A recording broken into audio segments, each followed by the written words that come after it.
कि उहदे घर दे विच सिख रहत मर्यादा की एक कॉपी जरूर होवे। उन्हें अपने जीवन का कोई भी कर्म करना है,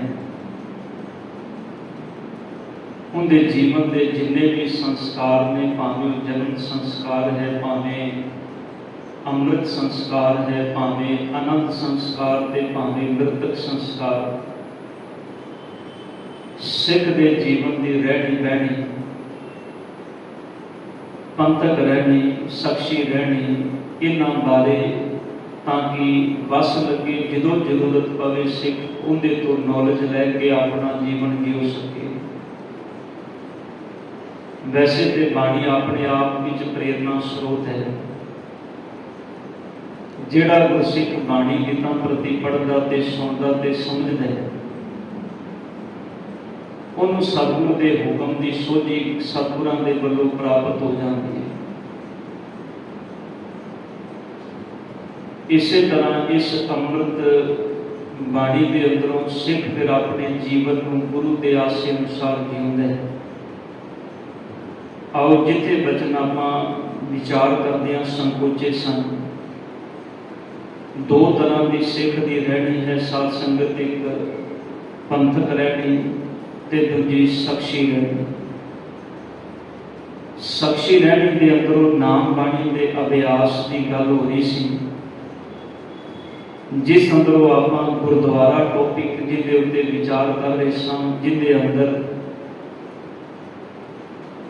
जिस थान से आपां विचार संकोची सी कि गुरु ग्रंथ साहिब पातशाह जी के जिथे प्रकाश होण,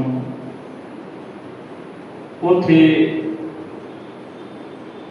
मनुख नूं किस तरह की मर्यादा का पालन करना चाहिए, सिख नूं किवें दी मर्यादा का पालन करना चाहिए। ऊपर दसे समान तो इलावा धूप जां दीवे मचा के आरती करनी, भोग लाउना, जोतां जगाउणियां, डल खड़काउणी आदि कर्म गुरमत अनुसार नहीं।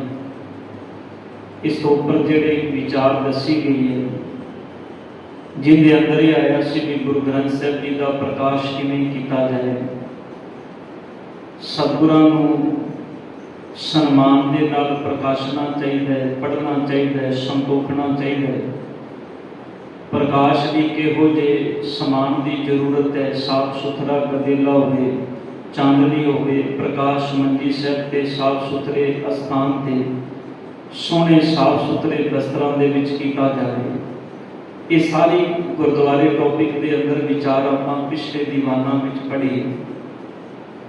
इस तो अगे जिहड़ा हाहा भाग है उनके अंदर है श्री गुरु ग्रंथ साहिब जी के वाकर।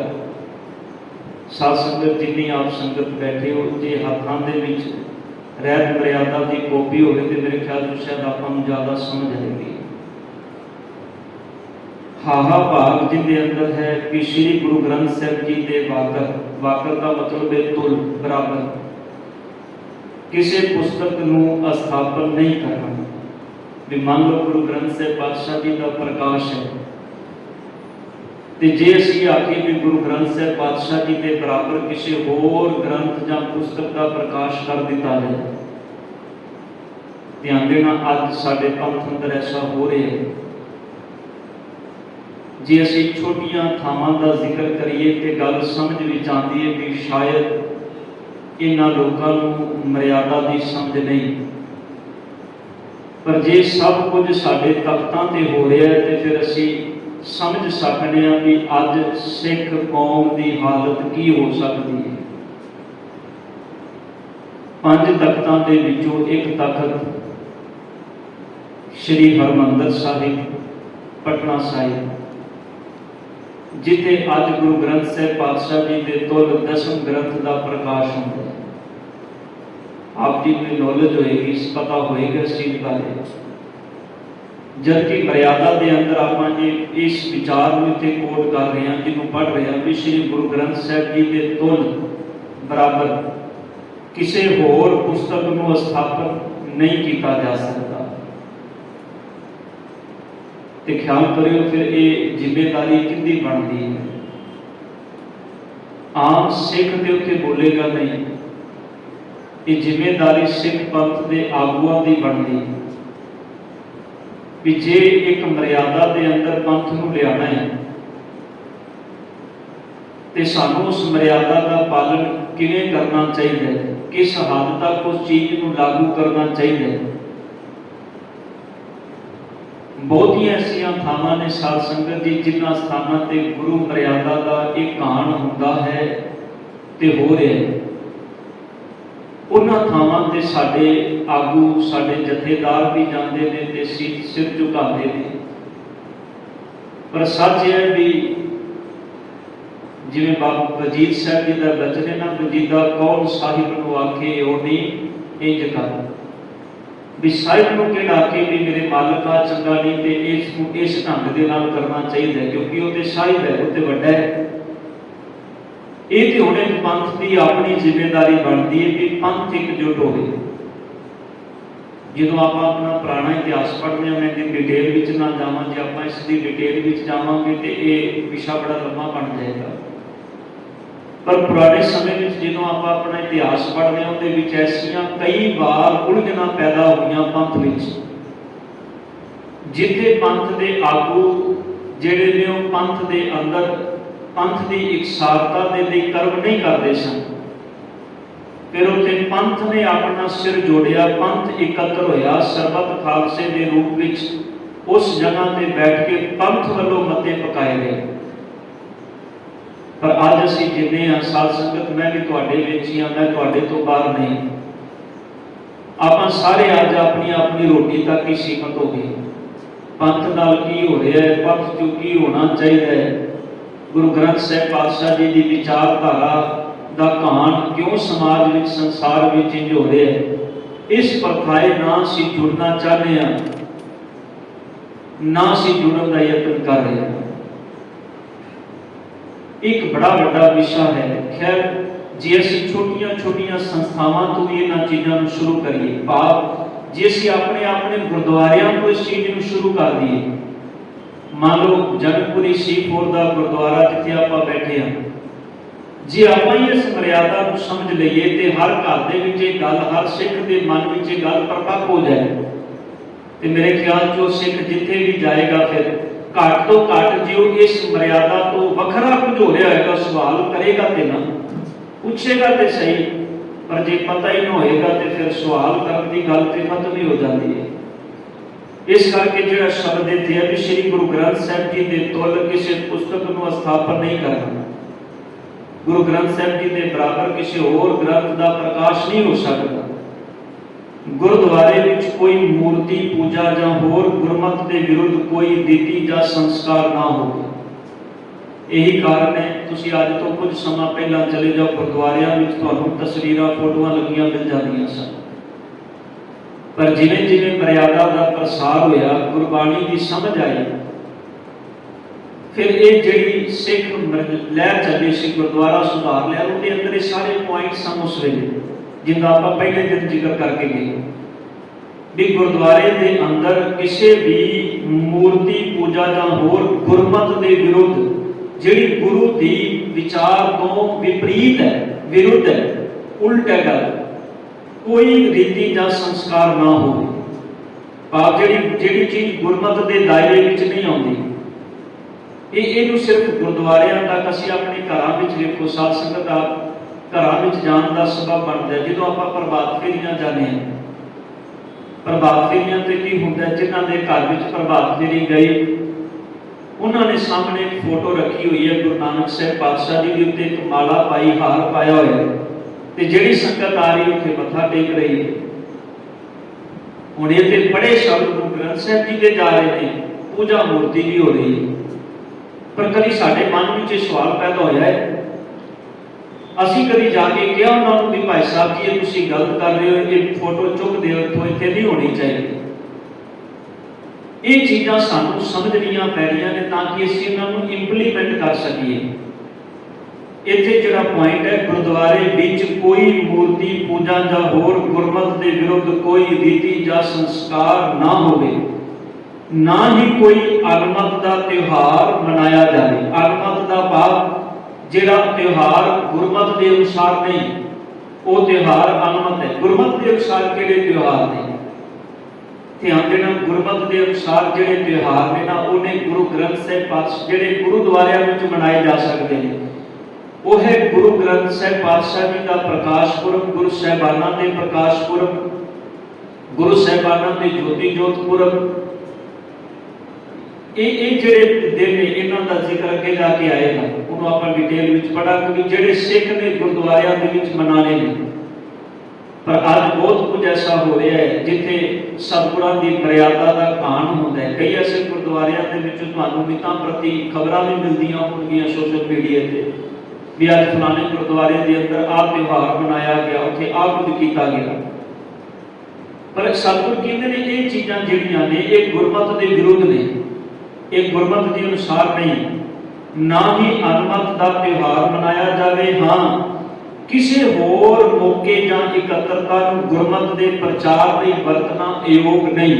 मान लो गुरु घर में संगत जुड़ी है, वो किसी मौके पर भी जुड़ी है।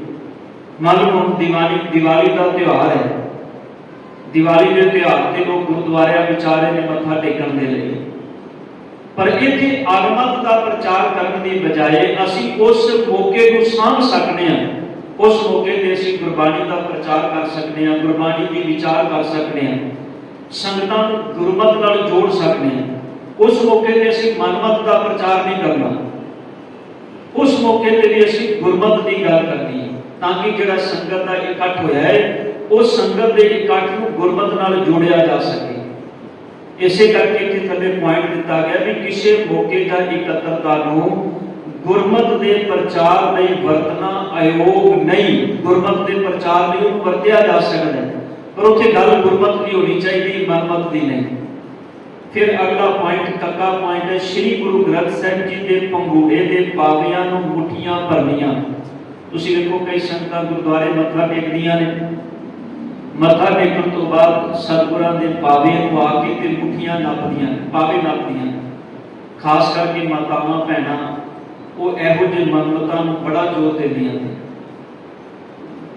सतगुरां दे जिथे प्रकाश ने उस पावे उहदे पावियां नूं मुठियां भरनियां। मुठियां भरनियां का मतलब है उन्होंने नपना। उन्होंने मन चो भावना कुछ हो रहा है, पर वह भावना गुरमत के अनुसार नहीं। ध्यान देना सी कई थावां ते कह देने भी सिख की भावना है जी, भावना एक है सिख की ते एक है गुरु की।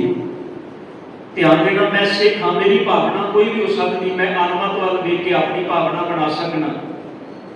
मैं देखिया कोई बंदा बड़ी साधना साधा भी उन्हें शरीर को बड़े दुख दिते, मैं उनके अनुसार अपनी भावना बना लवां भी मेरी गुरमत के अंदर, पर मेरी मत मेरा कर्म गुरमत के अनुसार होना चाहिए। मेरी वो भावना होनी चाहिए, भावना मेरी नहीं, भावना गुरमत गुरु की भावना। गुरु की कहता उस प्रथा है, सानू इस चीज से जोर देना चाहिए। जो भी कोई कर्म करना है उन्हें जोड़िए भी नहीं मेरी भावना है, ये जोड़िए भी ये प्रथाएं मेरे सतगुर का की फरमान है, गुरमत की कहती इस नजरिए तो मैनू वो देखना पड़ेगा। इस करके ते शब्द है भी गुरु ग्रंथ साहिब जी के पंगूड़े के पावियां मुठियां भरनियां, कंधा जां खड़िया ते नक रगड़ना। जिवें आए ते पौड़ियां ते कंधा ते नक रगड़ना शुरू कर देना, निशान साहिब जी के कोलों जाके उथे मत्था टेकना ते नक रगड़ना शुरू कर देना। ये जिहड़ियां चीज़ां ने नक रगड़ना जां मुठियां भरनियां, मंजी साहिब हेठा पानी रखना। कई मंजी साहिब जी के थले बोतलां पानी दियां भर के रख जाएंगे भी जल बन जाए, अमृत बन जाए। जल थले रखे भी अमृत बन जाए पानी। सतगुर कहते हैं पानी के नाल जे अमृत बन सकता है तो सिखा को पानी तो दूर क्यों जा रहे हैं। असी असल में ये चाहते हैं भी पानी जल जिहड़ा है वो अमृत बन जाए, मैं पी लवां ते गल ठीक हो जाए, मेरे रोग कटे जाण। पर मैं बाणी नहीं पढ़नी चाहता, मैं नहीं हुक्म करना चाहता भी मैं 2 अखर गुरु ग्रंथ साहिब जी के अंदरों पढ़ लवां।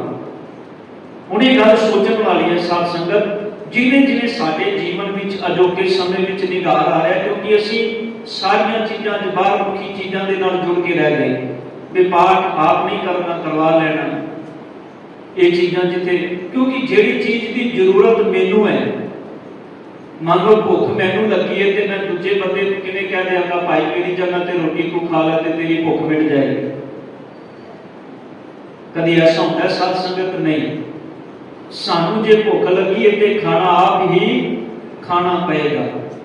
ਜੇ ਤੁਸੀਂ ਆਪਣੀ ਆਤਮਾ ਦੀ ਸੰਤੁਸ਼ਟੀ ਚਾਹੁੰਦੇ ਹੋ, ਮਨ ਦਾ ਖੇੜਾ ਚਾਹੁੰਦੇ ਹੋ, ਜੇ ਅਸੀਂ ਆਨੰਦ ਦੀ ਪ੍ਰਾਪਤੀ ਚਾਹੁੰਦੇ ਹਾਂ ਤੇ ਬਾਣੀ ਸਾਨੂੰ ਆਪ ਪੜ੍ਹਨੀ ਤੇ ਸਮਝਣੀ ਪਏਗੀ। ਇਹਨੂੰ ਦੂਜਿਆਂ ਤੇ ਨਾ ਛੱਡ ਦਈਏ। ਨਹੀਂ, ਇਹ ਜ਼ਿੰਮੇਵਾਰੀ ਸਾਡੀ ਹਰ ਇੱਕ ਸਿੱਖ ਦੀ ਹੈ, ਇਹ ਰਿਸਪੌਂਸਿਬਿਲਟੀ ਹਰ ਸਿੱਖ ਦੀ ਹੈ। ਹਾਂ, ਔਖੇ ਸਮੇਂ ਦੇ ਅੰਦਰ, ਭੀੜ ਵਾਲੇ ਸਮੇਂ ਦੇ ਅੰਦਰ ਅਸੀਂ ਜ਼ਰੂਰਤ ਵੇਲੇ ਪਾਠੀਆਂ ਕੋਲੋਂ ਪਾਠ ਕਰਾ ਸਕਦੇ ਹਾਂ, ਪਰ ਉਹਦੀ ਵੀ ਇੱਕ ਮਰਿਆਦਾ ਹੈ। ਉਹ ਅੱਗੇ ਜਾ ਕੇ ਆਏਗੀ ਜਦੋਂ ਅਖੰਡ ਪਾਠ ਸਾਹਿਬ ਜੀ ਦਾ ਟਾਈਟਲ ਆਏਗਾ, ਉਹਦੇ ਥੱਲੇ ਆਪਾਂ ਪੜਾਂਗੇ। ਹੁਣ ਇਹ ਸ਼ਬਦ ਹੈ ਵੀ ਗੁਰਦੁਆਰਿਆਂ ਵਿੱਚ ਮੂਰਤੀਆਂ ਬੁੱਤ ਬਣਾਉਣੀਆਂ ਜਾਂ ਰੱਖਣੀਆਂ, ਗੁਰੂ ਸਾਹਿਬਾਨ ਜਾਂ ਸਿੱਖ ਬਜ਼ੁਰਗਾਂ ਦੀਆਂ ਤਸਵੀਰਾਂ ਅੱਗੇ ਮੱਥੇ ਟੇਕਣੇ, ਇਹੋ ਜਿਹੇ ਕਰਮ ਮਨਮਤ ਨੇ। ਮੰਨ ਲਓ ਗੁਰਦੁਆਰੇ ਦੇ ਅੰਦਰ ਕੋਈ ਤਸਵੀਰ ਲਾ ਦਿੱਤੀ, ਸਾਹਿਬਜ਼ਾਦਿਆਂ ਦੀ ਤਸਵੀਰ ਲੱਗੀ ਹੋਵੇ ਜਾਂ ਫਿਰ ਕਿਸੇ ਹੋਰ ਸਿੱਖ ਦੀ ਤਸਵੀਰ ਲੱਗੀ ਹੋਵੇ, ਵੈਸੇ ਤੇ ਲੱਗਣੀ ਨਹੀਂ ਚਾਹੀਦੀ, ਮਾਨਾ ਮਨਮਤ ਹੈ, ਪਰ ਜੇ ਕਿਤੇ ਲੱਗੀ ਵੀ ਹੈ ਤੇ ਸਤਿਗੁਰ ਪਾਤਸ਼ਾਹ ਮਰਿਆਦਾ ਦੇ ਜਿਹੜੇ ਅੰਦਰ ਵੀ ਕਿਸੇ ਬਜ਼ੁਰਗਾਂ ਦੀਆਂ ਤਸਵੀਰਾਂ ਅੱਗੇ ਮੱਥੇ ਟੇਕਣੇ, ਔਰ ਇਹੋ ਜਿਹੇ ਕਰਮ ਮਨਮਤ ਨੇ। ਮੰਨ ਲਓ ਸਾਡੇ ਘਰਾਂ ਦੇ ਵਿੱਚ ਵੀ ਤਸਵੀਰਾਂ ਲੱਗੀਆਂ ਹੋਈਆਂ, ਤਸਵੀਰਾਂ ਇੱਕ ਪ੍ਰੇਰਨਾ ਸਰੋਤ ਹੁੰਦੀਆਂ ਨੇ। ਸਾਧ ਸੰਗਤ, ਤਸਵੀਰਾਂ ਸਿਰਫ ਪ੍ਰੇਰਨਾ ਲਈ ਹੁੰਦੀਆਂ ਨੇ, ਬੜੀ ਵੱਡੀ ਪ੍ਰੇਰਨਾ ਨਹੀਂ ਜਾ ਸਕਦੀ ਜਿਸ ਤਸਵੀਰ ਤੋਂ ਅਸੀਂ ਲੈਣੀ ਹੋਵੇ। ਕਿਵੇਂ ਲੈ ਸਕਦੇ ਹਾਂ? ਮੈਂ ਛੋਟੀ ਜਿਹੀ ਉਦਾਹਰਨ ਤੁਹਾਡੇ ਸਾਹਮਣੇ ਰੱਖ ਦਿਆਂ। ਔਰ ਇਹ ਮੇਰੀ ਆਪਣੀ ਉਦਾਹਰਨ ਨਹੀਂ, ਇਹ ਵੀ ਮੈਂ ਕਿਸੇ ਅਖਬਾਰ ਵਿੱਚੋਂ ਪੜ੍ਹੀ। ਤੁਸੀਂ ਜਦੋਂ ਪੜ੍ਹਦੇ ਹੋ ਨਾ, ਬਹੁਤ ਚੀਜ਼ਾਂ ਐਸੀਆਂ ਨੇ, ਕਿਉਂਕਿ ਸਾਡਾ ਧਿਆਨ ਸਿਰਫ ਸੰਸਾਰ ਦੇ ਅੰਦਰ ਕੀ ਹੋ ਰਿਹਾ ਹੈ ਉਸ ਚੀਜ਼ ਵੱਲ ਹੁੰਦਾ ਹੈ। ਕੋਈ ਇਨਸਾਨ, ਆਪ ਪਿਓ ਕਿਸੇ ਦਾ ਫਾਦਰ ਕਿਸੇ ਮੈਰਿਜ ਦੇ ਫੰਕਸ਼ਨ ਤੇ ਚੱਲਿਆ, ਉਹਦਾ ਪੁੱਤਰ ਜਿੱਦ ਕਰਨ ਲੱਗ ਪਿਆ ਕਿ ਪਿਤਾ ਜੀ ਮੈਂ ਵੀ ਤੁਹਾਡੇ ਨਾਲ ਜਾਣਾ ਹੈ। ਪਿਤਾ ਨੇ ਬੜਾ ਮਨਾ ਕੀਤਾ, ਪਰ ਬੱਚੇ ਦੀ ਜਿੱਦ ਅੱਗੇ ਨਾ ਉਹਦੀ ਜਿੱਦ ਨੂੰ ਮਨਾ ਕਰ ਸਕਿਆ, ਤਿਆਰ ਕੀਤਾ, ਨਾਲ ਲੈ ਗਿਆ। ਜਿਸ ਕਮਰੇ ਦੇ ਵਿੱਚ ਗੁਰੂ ਗ੍ਰੰਥ ਸਾਹਿਬ ਜੀ ਦਾ ਪ੍ਰਕਾਸ਼ ਹੋਇਆ ਹੈ, ਪਾਠ ਹੋਇਆ, ਕੀਰਤਨ ਹੋਇਆ, ਉੱਥੇ ਇੱਕ ਤਸਵੀਰ ਲੱਗੀ ਹੋਈ ਹੈ। ਉਸ ਬੱਚੇ ਨੂੰ ਤਸਵੀਰ ਵੱਲ ਵੇਖ ਕੇ ਪੁੱਛਿਆ, ਬਾਪੂ ਆ ਜਿਹੜੀ ਤਸਵੀਰ ਲੱਗੀ ਹੈ ਇਹਦੇ ਵਿੱਚ ਕੁਝ ਬੰਦਿਆਂ ਨੇ ਇੱਕ ਖੋਪੜੀ ਸਿਰ ਤੇ ਟੰਗੀ ਹੋਈ ਹੈ, ਨੇਜਾ ਸਿਰ ਤੇ, ਨੇਜੇ ਦੇ ਵਿੱਚ ਖੋਪੜੀ ਟੰਗੀ ਹੋਈ ਹੈ। ਇਹ ਕੌਣ ਨੇ? ਜਲਾਦ, ਬੜੇ ਭੈੜੇ ਬੰਦੇ ਨੇ, ਬੰਦਾ ਮਾਰ ਕੇ ਇਹਨਾਂ ਨੇ ਖੋਪੜੀ ਨੇਜੇ ਵਿੱਚ ਟੰਗੀ ਹੋਈ ਹੈ। ਤੇ ਉਸ ਪਿਤਾ ਨੇ ਆਖਿਆ, ਬੇਟਾ ਇਹ ਜਲਾਦ ਨਹੀਂ, ਇਹ ਗੁਰੂ ਦੇ ਸਿੱਖ ਨੇ। ਪਿਤਾ ਜੀ ਫਿਰ ਇਹਨਾਂ ਨੇ ਇਹ ਕਿਉਂ ਕੀਤਾ? ਉਸ ਪਿਤਾ ਨੇ ਸਮਝਾਇਆ, ਬੇਟਾ ਜੀ ਇਹ ਮੱਸੇ ਰੰਗੜ ਦਾ ਸਿਰ ਹੈ। ਮੱਸੇ ਰੰਗੜ ਦੇ ਗੁਰੂ ਮਰਿਆਦਾ ਦਾ ਕਾਂਡ ਕੀਤਾ, ਪਾਵਨ ਹਰਿਮੰਦਰ ਸਾਹਿਬ ਜੀ ਦੇ ਅੰਦਰ ਉਹਨੇ ਵੇਸ਼ਵਾਵਾਂ ਦਾ, ਕੰਜਰੀਆਂ ਦਾ ਨਾਚ ਨਚਾਇਆ। ਉਹਨੇ ਗੁਰੂ ਘਰ ਦੀ ਮਰਿਆਦਾ ਦਾ ਕਾਂਡ ਕੀਤਾ। ਸਿੱਖਾਂ ਨੇ, ਭਾਈ ਸੁੱਖਾ ਸਿੰਘ, ਮਹਿਤਾਬ ਸਿੰਘ, ਉਹਨਾਂ ਨੇ ਆ ਕੇ ਉਹਦਾ ਸਿਰ ਧਰਨਾ ਉਭਾ ਕਰਕੇ ਨੇਜੇ ਤੇ ਟੰਗਿਆ। ਦੱਸਿਆ ਲੋਕਾਂ ਨੂੰ ਵੀ ਜਿਹੜਾ ਗੁਰੂ ਘਰ ਦੀ ਮਰਿਆਦਾ ਦਾ ਕਾਂਡ ਕਰੇਗਾ ਉਹਦਾ ਇਹ ਅਸਰ ਹੋਏਗਾ। ਉਹਨੂੰ ਗੱਲ ਸਮਝ ਵਿੱਚ ਆ ਗਈ। ਹੁਣ ਉਸੇ ਸਥਾਨ ਤੇ ਮਹਾਰਾਜ ਦਾ ਪ੍ਰਕਾਸ਼, ਜਿੱਥੇ ਸੀ ਸੁਖਾਸਨ ਹੋਇਆ, ਸਵਾਰੀ ਗੁਰਦੁਆਰੇ ਚਲੀ ਗਈ, ਉਹ ਕਮਰਾ ਜਿਹੜਾ ਹੈ ਸਮਾਨ ਚੁੱਕ ਦਿੱਤਾ ਗਿਆ। ਹੁਣ ਉਸ ਜਗ੍ਹਾ ਤੇ ਟੇਬਲ ਵੀ ਲਾ ਕੇ ਸਭ ਕੁਝ ਹੋ ਗਿਆ। ਕੁਝ ਸਮੇਂ ਬਾਅਦ ਉੱਥੇ ਡਰਿੰਕ ਵੀ ਚੱਲਣੀ ਸ਼ੁਰੂ ਹੋ ਗਈ। ਹੁਣ ਜਿਹੜੇ ਸਾਡੇ ਘਰਾਂ ਦੇ ਆਮ ਸੰਸਾਰ ਦਾ ਚੱਲਣ ਹੈ, ਸਾਧ ਸੰਗਤ, ਅਸੀਂ ਮਰਿਆਦਾ ਨੂੰ, ਗੁਰੂ ਘਰ ਦੇ ਗੁਰੂ ਬਾਣੀ ਨੂੰ, ਸ਼ਬਦ ਨੂੰ ਜਾਂ ਗੁਰੂ ਧਰਮ ਨੂੰ ਜਿਹੜਾ ਹੈ ਉਹ ਸਿਰਫ ਜੀਵਨ ਦੇ ਅੰਦਰ ਵਰਤਨ ਤੱਕ ਸੀਮਤ ਰੱਖ ਲਿਆ। ਵੀ ਸੁੱਖ ਹੋਵੇ, ਦੁੱਖ ਹੋਵੇ, ਗੁਰੂ ਗ੍ਰੰਥ ਸਾਹਿਬ ਜੀ ਨੂੰ ਪੜ੍ਹਿਆ, ਪਾਠ ਕਰਾਇਆ, ਕੀਰਤਨ ਕਰਾਇਆ ਤੇ ਗੱਲ ਖਤਮ ਹੋ ਗਈ। ਸਿਰਫ ਇੱਥੋਂ ਤੱਕ ਸੀਮਤ ਹੈ। ਹੁਣ ਜਦੋਂ ਗੱਲ ਨਿਬੜੀ, ਖਤਮ ਹੋਈ, ਸਾਹਮਣੇ ਬੱਚੇ ਨੇ ਵੇਖਿਆ ਵੀ ਇੱਥੇ ਤੇ ਹੁਣ ਕਰਮ ਬੜੇ ਮਾੜੇ ਹੋਣ ਲੱਗ ਪਏ ਨੇ। ਉਹਨੇ ਆਪਣੇ ਪਿਤਾ ਦੀ ਉਂਗਲ ਫੜੀ ਤੇ ਪਿਓ ਨੂੰ ਕਹਿੰਦਾ, ਆਪਾਂ ਚੱਲੀਏ। ਬਾਪੂ ਕਹਿੰਦਾ, ਤੂੰ ਆਇਆ ਕਿਉਂ ਸੇ ਮੇਰੇ ਨਾਲ? ਹੁਣ ਥੋੜਾ ਸਮਾਂ ਰੁਕ, ਕਿਉਂਕਿ ਹੁਣ ਜਿਹੜਾ ਪਿਓ ਚਾਹੁੰਦਾ ਸੀ ਉਹ ਕੰਮ ਤੇ ਹੁਣ ਸ਼ੁਰੂ ਹੋਇਆ ਸੀ, ਤੇ ਪਿਓ ਕਿਵੇਂ ਚਲਾ ਜਾਏ? ਉਹ ਜਿਸ ਵਾਸਤੇ ਆਇਆ ਸੀ ਉਹ ਤੇ ਕੰਮ ਹੁਣ ਸ਼ੁਰੂ ਹੋਇਆ ਹੈ। ਹੁਣ ਕਹਿੰਦਾ ਥੋੜੀ ਦੇਰ ਰੁਕ। ਕਹਿੰਦਾ ਨਹੀਂ ਰੁਕਣਾ। ਬਾਪੂ ਦੀ ਉਂਗਲ ਫੜ ਕੇ ਰੋਣ ਲੱਗ ਪਿਆ। ਕਹਿੰਦੇ ਕਾਰਨ ਕੀ ਹੈ? ਕਹਿੰਦੇ ਮੈਨੂੰ ਡਰ ਲੱਗਦਾ। ਕਿਸ ਗੱਲ ਤੋਂ ਡਰ ਲੱਗਦਾ ਹੈ? ਕਹਿੰਦੇ ਪਿਤਾ ਜੀ ਕਿਤੇ ਆ ਜਿਹੜੇ ਗੁਰੂ ਦੇ ਸਿੱਖ ਇੱਥੇ ਨਾ ਆ ਜਾਣ। ਜੇ ਇੱਥੇ ਆ ਗਏ ਨਾ ਪਿਤਾ ਜੀ ਤੇ ਉਹ ਸਾਡਾ ਵੀ ਸਿਰ ਲਾ ਕੇ ਲੈ ਜਾਣਗੇ। ਅਸੀਂ ਵੀ ਉਹੀ ਕਰ ਰਹੇ ਨਾ ਜੋ ਮੱਸਾ ਰੰਗੜ ਕਰ ਰਿਹਾ ਸੀ। ਸਾਡੇ ਵਿੱਚ ਤੇ ਉਹਦੇ ਵਿੱਚ ਫਰਕ ਤੇ ਕੋਈ ਨਹੀਂ ਹੈਗਾ ਨਾ। ਹੁਣ ਇਹ ਗੱਲ ਸਮਝਣ ਵਾਲੀ ਹੈ, ਇਸ ਫੋਟੋ ਪ੍ਰੇਰਨਾ ਦੇ ਸਕਦੀ ਹੈ ਸਾਨੂੰ, ਪਰ ਫੋਟੋ ਨੂੰ ਮੱਥੇ ਟੇਕਣਾ, ਨੱਕ ਰਗੜਨਾ ਇਹ ਮਨਮਤ ਹੈ। ਹੁਣ ਅਗਲਾ ਜਿਹੜਾ ਪੁਆਇੰਟ ਹੈ ਉਹਦੇ ਅੰਦਰ ਇੱਕ ਤੋਂ ਦੂਜੀ ਥਾਂ ਸ੍ਰੀ ਗੁਰੂ ਗ੍ਰੰਥ ਸਾਹਿਬ ਜੀ ਲੈ ਜਾਣ ਵੇਲੇ ਅਰਦਾਸ ਕਰਨੀ ਚਾਹੀਏ ਕਿ ਮੰਨ ਲਓ ਗੁਰੂ ਗ੍ਰੰਥ ਸਾਹਿਬ ਜੀ ਦਾ ਸਰੂਪ ਇੱਕ ਥਾਂ ਤੋਂ ਦੂਜੀ ਥਾਂ ਤੇ ਲੈ ਕੇ ਜਾਣਾ ਹੈ ਤੇ ਸਭ ਤੋਂ ਪਹਿਲਾਂ ਅਰਦਾਸਾ ਕਰਨਾ ਚਾਹੀਦਾ ਹੈ। ਅਰਦਾਸ ਕੀਤੀ, ਫਿਰ ਉਸ ਤੋਂ ਬਾਅਦ ਜਿਸ ਨੇ ਸਿਰ ਤੇ ਸ੍ਰੀ ਗੁਰੂ ਗ੍ਰੰਥ ਸਾਹਿਬ ਜੀ ਚੁੱਕਿਆ ਹੋਵੇ ਉਹ ਨੰਗੇ ਪੈਰੀ ਚੱਲੇ। ਧਿਆਨ ਦੇਣਾ, ਉਹ ਨੰਗੇ ਪੈਰੀ ਚੱਲੇ। ਪਰ ਨਾਲ ਅੱਗੇ ਫਿਰ ਪੁਆਇੰਟ ਨੋਟ ਕਰਨਾ, ਪਰ ਜੇਕਰ ਕਿਸੇ ਮੌਕੇ ਜੋੜੇ ਪਾਣ ਦੀ ਅੱਤ ਲੋੜ ਪੈ ਜਾਵੇ, ਮੰਨ ਲਓ ਬੜੀ ਅੱਤ ਦੀ ਗਰਮੀ ਹੈ ਤੇ ਰਸਤੇ ਦੇ ਅੰਦਰ ਜਿਹੜੀ ਥਾਂ ਹੈ ਤਪੀ ਹੋਈ ਹੈ, ਸੜਕ ਅੱਜ ਕੱਲ੍ਹ ਪੱਕੀਆਂ ਥਾਵਾਂ ਨੇ ਬਾਹਰ ਨਿਕਲੀ ਸੀ। ਜੇਕਰ ਥਾਂ ਐਸਾ ਸਬਬ ਹੈ ਜਾਂ ਗੰਦ ਹੈ, ਮਿੱਟੀ ਹੈ, ਚਿੱਕੜ ਹੈ, ਐਸੇ ਸਮੇਂ ਦੇ ਅੰਦਰ ਮੰਨ ਲਓ ਜਿੱਥੇ ਜ਼ਰੂਰਤ ਹੋਵੇ ਉੱਥੇ ਜੋੜੇ ਪਾ ਲੈਣ ਦੀ ਅੱਤ ਲੋੜ ਪੈ ਜਾਵੇ ਤਾਂ ਭਰਮ ਨਹੀਂ ਕਰਨਾ। ਉੱਥੇ ਲੜਨ ਨਹੀਂ ਲੱਗ ਪੈਣਾ ਕਿਸੇ ਨਾਲ ਵੀ ਤੂੰ ਜੋੜੇ ਕਿਉਂ ਪਾ ਲੈ। ਪਿੱਛੇ ਜਿਹਾ ਤੁਸੀਂ ਕਈ ਵੀਡੀਓ ਦੇਖੀਆਂ ਹੋਣਗੀਆਂ, ਕਿਉਂਕਿ ਸਾਡੀ ਇੱਕ ਆਦਤ ਬਣੀ ਹੋਈ ਹੈ, ਅਸੀਂ ਬੇਸਮਝੀ ਦੇ ਅੰਦਰ ਬਹੁਤ ਐਸੀਆਂ ਚੀਜ਼ਾਂ ਹੁੰਦੀਆਂ ਨੇ ਜਿਨ੍ਹਾਂ ਨੂੰ ਸੋਸ਼ਲ ਮੀਡੀਆ ਤੇ ਵਾਇਰਲ ਤੇ ਕਰ ਦਿੰਦੇ ਆ, ਪਰ ਉਹਦੇ ਪਿੱਛੇ ਸਾਨੂੰ ਪਤਾ ਨਹੀਂ ਹੁੰਦਾ ਵੀ ਗੁਰਮਤਿ ਦਾ ਸਿਧਾਂਤ ਕੀ ਹੈ। ਹੁਣ ਜੇ ਜ਼ਰੂਰਤ ਹੈ ਔਖੇ ਸਮੇਂ ਦੇ ਅੰਦਰ, ਕਿਤੇ ਐਸੇ ਸਮੇਂ ਦੇ ਅੰਦਰ, ਤੇ ਜੋੜੇ ਪਾ ਲੈਣ ਦੇ ਵਿੱਚ ਕੋਈ ਭਰਮ ਨਹੀਂ ਕਰਨਾ। ਸਾਧ ਸੰਗਤ ਇਸ ਗੱਲ ਨੂੰ ਹਮੇਸ਼ਾ ਚੇਤੇ ਰੱਖਣਾ, ਸ੍ਰੀ ਗੁਰੂ ਗ੍ਰੰਥ ਸਾਹਿਬ ਜੀ ਨੂੰ ਅਰਦਾਸਾ ਸੋਧ ਕੇ ਪ੍ਰਕਾਸ਼ ਕੀਤਾ ਜਾਵੇ। ਗੁਰੂ ਗ੍ਰੰਥ ਸਾਹਿਬ ਜੀ ਦਾ ਜਿਹੜਾ ਪ੍ਰਕਾਸ਼ ਹੈ ਉਹ ਅਰਦਾਸ ਕੀਤਿਆਂ ਤੋਂ ਬਿਨਾਂ ਨਾ ਕੀਤਾ ਜਾਏ। ਪਹਿਲਾਂ ਅਰਦਾਸ ਕੀਤੀ ਜਾਏ, ਫਿਰ ਗੁਰੂ ਗ੍ਰੰਥ ਸਾਹਿਬ ਜੀ ਦਾ ਪ੍ਰਕਾਸ਼ ਕੀਤਾ ਜਾਏ। ਪ੍ਰਕਾਸ਼ ਕਰਨ ਵੇਲੇ ਸ੍ਰੀ ਗੁਰੂ ਗ੍ਰੰਥ ਸਾਹਿਬ ਵਿੱਚੋਂ ਇੱਕ ਸ਼ਬਦ ਦਾ ਵਾਕ ਲਿਆ ਜਾਏ, ਇੱਕ ਸ਼ਬਦ ਦਾ ਵਾਕ ਲਿਆ ਜਾਏ, ਜਿਹਨੂੰ ਅਸੀਂ ਹੁਕਮਨਾਮਾ ਕਹਿੰਦੇ ਹਾਂ। ਬਾਹਰ ਤੁਸੀਂ ਜਦੋਂ ਆਉਂਦੇ ਗੁਰਦੁਆਰੇ ਵਿੱਚ ਬਾਹਰ ਬੋਰਡ ਤੇ ਲਿਖਿਆ ਹੁੰਦਾ ਹੈ, ਅੱਜ ਕੱਲ੍ਹ ਸਕਰੀਨਾਂ ਲੱਗੀਆਂ ਹੋਈਆਂ ਨੇ, ਸਾਹਮਣੇ ਸਾਨੂੰ ਹੁਕਮਨਾਮੇ ਦੇ ਦਰਸ਼ਨ ਹੁੰਦੇ ਨੇ। ਸਭ ਤੋਂ ਪਹਿਲਾਂ ਵਾਕ ਲਿਆ ਜਾਏ, ਫਿਰ ਜਦ ਸ੍ਰੀ ਗੁਰੂ ਗ੍ਰੰਥ ਸਾਹਿਬ ਜੀ ਦੀ ਸਵਾਰੀ ਆਵੇ ਤਾਂ ਭਾਵੇਂ ਅੱਗੇ ਪ੍ਰਕਾਸ਼ ਹੋਇਆ ਹੋਵੇ ਜਾਂ ਨਾ, ਹਰ ਇੱਕ ਸਿੱਖ ਨੂੰ ਸਨਮਾਨ ਲਈ ਉੱਠ ਖਲੋਣਾ ਚਾਹੀਏ। ਮੰਨ ਲਓ ਤੁਸੀਂ ਗੁਰਦੁਆਰੇ ਵਿੱਚ ਆਏ ਹੋ, ਬੈਠੇ ਹੋ, ਗੁਰੂ ਦੀ ਹਜ਼ੂਰੀ ਵਿੱਚ ਪਾਠ ਹੋ ਰਿਹਾ, ਕੀਰਤਨ ਹੋ ਰਿਹਾ, ਇਹਨੇ ਨੂੰ ਗੁਰੂ ਗ੍ਰੰਥ ਸਾਹਿਬ ਜੀ ਦਾ ਪ੍ਰਕਾਸ਼ ਕਿਸੇ ਹੋਰ ਘਰੋਂ ਮਹਾਰਾਜ ਦਾ ਸਵਾਰਾ ਆਇਆ ਹੈ, ਤੇ ਜੇ ਕੋਈ ਸਵਾਰੀ ਇੱਥੋਂ ਲੰਘ ਰਹੀ ਹੈ ਤੇ ਸਾਨੂੰ ਸਾਰਿਆਂ ਨੂੰ ਸਨਮਾਨ ਲਈ ਖੜੇ ਹੋ ਜਾਣਾ ਚਾਹੀਦਾ ਹੈ। ਇਹ ਨਹੀਂ ਕਿ ਅਸੀਂ ਤੇ ਗੁਰੂ ਗ੍ਰੰਥ ਸਾਹਿਬ ਜੀ ਦੀ ਹਜ਼ੂਰੀ ਵਿੱਚ ਬੈਠੇ ਹਾਂ, ਅਸੀਂ ਕਿਉਂ ਖੜੇ ਹੋਈਏ, ਨਹੀਂ, ਉੱਥੇ ਸਨਮਾਨ ਲਈ ਸਾਰਿਆਂ ਨੂੰ ਖੜੇ ਹੋ ਜਾਣਾ ਚਾਹੀਦਾ ਹੈ। ਇੱਥੇ ਮਰਿਆਦਾ ਦੇ ਅੰਦਰ ਬੋਲਨੇ, ਜਦ ਸ੍ਰੀ ਗੁਰੂ ਗ੍ਰੰਥ ਸਾਹਿਬ ਜੀ ਦੀ ਸਵਾਰੀ ਆਵੇ ਤਾਂ ਭਾਵੇਂ ਅੱਗੇ ਪ੍ਰਕਾਸ਼ ਹੋਇਆ ਹੋਵੇ ਜਾਂ ਨਾ, ਹਰ ਇੱਕ ਸਿੱਖ ਨੂੰ ਸਨਮਾਨ ਲਈ ਉੱਠ ਖਲੋਣਾ ਚਾਹੀਏ। ਗੁਰਦੁਆਰੇ ਅੰਦਰ ਜਾਣ ਲੱਗਿਆਂ ਜੋੜੇ ਬਾਹਰ ਲਾ ਕੇ ਸੁਥਰਾ ਹੋ ਕੇ ਜਾਣਾ ਚਾਹੀਏ। ਜੇ ਪੈਰ ਮੈਲੇ ਜਾਂ ਗੰਦੇ ਹੋਣ ਤਾਂ ਜਲ ਨਾਲ ਧੋ ਲੈਣੇ ਚਾਹੀਏ। ਸ੍ਰੀ ਗੁਰੂ ਗ੍ਰੰਥ ਸਾਹਿਬ ਅਥਵਾ ਗੁਰਦੁਆਰੇ ਨੂੰ ਆਪਣੇ ਸੱਜੇ ਪਾਸੇ ਰੱਖ ਕੇ ਪਰਿਕਰਮਾ ਕਰਨੀ ਚਾਹੀਏ। ਸੱਜੇ ਪਾਸੇ ਭਾਵ ਗੁਰੂ ਗ੍ਰੰਥ ਸਾਹਿਬ ਜੀ ਨੂੰ ਮੱਥਾ ਟੇਕਿਆ ਤੇ ਸੱਜੇ ਹੱਥ ਵਾਲੇ ਪਾਸੇ ਤੋਂ ਪਰਿਕਰਮਾ ਕਰਨੀ। ਪੈਰ ਧੋ ਕੇ ਗੁਰੂ ਗ੍ਰੰਥ ਸਾਹਿਬ ਜੀ ਦੇ ਦਰਸ਼ਨਾਂ ਲਈ ਅੰਦਰ ਆਉਣਾ ਚਾਹੀਦਾ। ਪਰ ਸਾਡੀ ਆਦਤ ਬਣੀ ਹੈ ਸਾਧ ਸੰਗਤ, ਅਸੀਂ ਭਾਵੇਂ ਗਰਮੀ ਹੋਵੇ ਭਾਵੇਂ ਸਰਦੀ ਹੋਵੇ, ਅਸੀਂ ਜਰਾਬਾਂ ਤਾਂ ਨਹੀਂ ਪਾ ਕੇ ਆਉਂਦੇ। ਖਿਆਲ ਕਰਿਓ, ਕਿਉਂਕਿ ਸਬਬ ਐਸਾ ਬਣ ਗਿਆ ਹੁਣ ਤੁਸੀਂ ਬਾਹਰ, ਪਰ ਹਾਂ ਜੇ ਬਾਹਰ ਤੁਸੀਂ ਜਦੋਂ ਕਿਸੇ ਇਤਿਹਾਸਕ ਸਥਾਨ ਤੇ ਜਾਂਦੇ ਹੋ, ਮੰਨ ਲਓ ਬੰਗਲਾ ਸਾਹਿਬ ਗਏ, ਉੱਥੇ ਸਖਤ ਹਦਾਇਤਾਂ ਨੇ, ਤੁਹਾਨੂੰ ਜੋੜੇ ਤੇ ਨਾਲ ਜਰਾਬਾਂ ਲਾ ਕੇ ਪੈਰ ਧੋ ਕੇ ਅੰਦਰ ਜਾਣਾ ਪਏਗਾ। ਫਿਰ ਅਸੀਂ ਜਦੋਂ ਆਮ ਗੁਰਦੁਆਰਿਆਂ ਵਿੱਚ, ਕਿਸੇ ਸਿੰਘ ਸਭਾ ਗੁਰਦੁਆਰਿਆਂ ਦੇ ਵਿੱਚ ਆਉਂਦੇ ਹਾਂ, ਉੱਥੇ ਅਸੀਂ ਇਸ ਮਰਿਆਦਾ ਨੂੰ ਕਿਉਂ ਨਹੀਂ ਫੋਲੋ ਕਰਦੇ। ਚਾਹੀਦਾ ਤੇ ਹੈ ਵੀ ਆਏ ਹਾਂ ਬਾਹਰੋਂ, ਆਪਣੇ ਜੋੜੇ ਲਾ ਕੇ ਪੈਰ ਧੋ ਕੇ ਫਿਰ ਗੁਰਦੁਆਰੇ ਦੇ ਵਿੱਚ ਅੰਦਰ ਆਈਏ। ਹਾਲਾਂਕਿ ਸੁਚਮਤਾ ਸਰੀਰ ਦੇ ਲਈ ਜ਼ਰੂਰੀ ਹੈ, ਇਹਦਾ ਧਰਮ ਨਾਲ ਕੋਈ ਸੰਬੰਧ ਨਹੀਂ ਹੈ। ਜੇ ਅਸੀਂ ਆਖੀਏ ਵੀ ਨਹੀਂ, ਜਿਹਨੇ ਹੱਥ ਪੈਰ ਨਹੀਂ ਧੋਤੇ ਉਹ ਪ੍ਰਮਾਣ ਹੀ ਨਹੀਂ ਹੋ ਸਕਦਾ। ਖਿਆਲ ਕਰਿਓ, ਨਹਾਣਾ, ਇਸ਼ਨਾਨ ਕਰਨਾ ਸੁਚਮਤਾ ਸਰੀਰ ਲਈ ਜ਼ਰੂਰੀ ਹੈ, ਇਹਦਾ ਧਰਮ ਨਾਲ ਕੋਈ ਜੁੜਾਵ ਨਹੀਂ ਹੈ। ਗੁਰੂ ਗ੍ਰੰਥ ਸਾਹਿਬ ਜੀ ਨੇ ਤੇ ਪਹਿਲੀ ਪੌੜੀ ਦੇ ਅੰਦਰ, ਪਹਿਲੀ ਸ਼ਬਦ ਦੇ ਅੰਦਰ ਇਹ ਗੱਲ ਕਹਿ ਦਿੱਤੀ, ਸੋਚੈ ਸੋਚ ਨਾ ਹੋ ਗਈ, ਜੇ ਸੋਚੀ ਲਖਵਾ। ਹੁਣ ਪਾਤਸ਼ਾਹ ਜੀ ਨੇ ਜਿਹੜੇ ਬਚਨ ਕੇ ਉਸ ਮਰਿਆਦਾ ਅਨੁਸਾਰ ਜਿਹੜੇ ਕਿ ਬਚਨ ਆਏ, ਕਹਿੰਦੇ ਨੇ ਗੁਰਦੁਆਰੇ ਅੰਦਰ ਦਰਸ਼ਨਾਂ ਲਈ ਜਾਣ ਲਈ ਕਿਸੇ ਦੇਸ਼, ਮਜ਼ਹਬ, ਜਾਤ ਵਾਲੇ ਨੂੰ ਮਨਾਈ ਨਹੀਂ। ਇੱਥੇ ਨਹੀਂ ਅੰਦਰ ਕੋਈ ਹਿੰਦੂ ਆ ਗਿਆ, ਕੋਈ ਮੁਸਲਮਾਨ ਆ ਗਿਆ, ਕੋਈ ਈਸਾਈ, ਮਸਾਈ, ਕੋਈ ਜੈਨੀ, ਕੋਈ ਬੋਧੀ, ਕੋਈ ਵੀ ਆ ਗਿਆ ਵੀ ਆਖੀਏ ਵੀ ਇਹ ਦੂਜੇ ਧਰਮ ਦਾ ਅੰਦਰ ਨਹੀਂ ਜਾ ਸਕਦਾ। ਇੱਥੇ ਕੋਈ ਵੀ ਆ ਸਕਦਾ, ਕਿਸੇ ਵੀ ਧਰਮ ਦਾ ਇਨਸਾਨ अंदर आ सकता है, गुरु ग्रंथ साहब जी ते अपना निशा रख सकता है।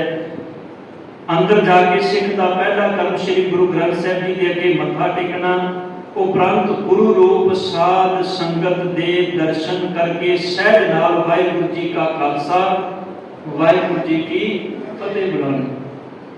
मत्था टेक के सहज नाल अपने मन में, ये नहीं भी उच्ची कीर्तन हो रहा तो कोई उच्ची फतेह बुलानी शुरू कर दे, अपने मन के अंदर संगत वाल हाथ जोड़ के फतेह बुलानी है। वाहिगुरू जी का खालसा वाहिगुरू जी की फतेह। संगत में बैठन लई सिख असिख शोध शाद जात पात ऊंच नीच का भरम जा वितकरा नहीं करना। मत्था टेक के जो संगत में बैठे तो यह देखना भी मेरे नाल कौन बैठा है, ये किसी होर जात का है, ये किसी होर धर्म का है, ये किसी होर मजहब का है, इनके कपड़े पुराने पाटे ने, ये इंसान बड़ा मैला कुचला जहा लगता है, ये कोई नीवी जात का है। ये भरम नहीं रखना संगत में बैठन लगिया, बल्कि संगत में बैठ के असी एक पिता एक के हम बारिक के सिद्धांत को दृढ़ करना। इत्थे ये भरम नहीं रखना। और जे सिख के मन अंदर ये भरम आ गया, उनका बैठना ना बैठना एक बराबर है। साथ संगत इदू चंगा ना भी बैठे तो तद भी कोई गल नहीं, पर जे बैठना संगत में तो भरम कोई नहीं रखना। किसी मनुख का सतगुरां के प्रकाश में संगत में गदेला आसन कुर्सी चौकी मंजा आदि ला के बैठना ਜਾਂ किसी होर वितकरे नाल बैठना मनमत है।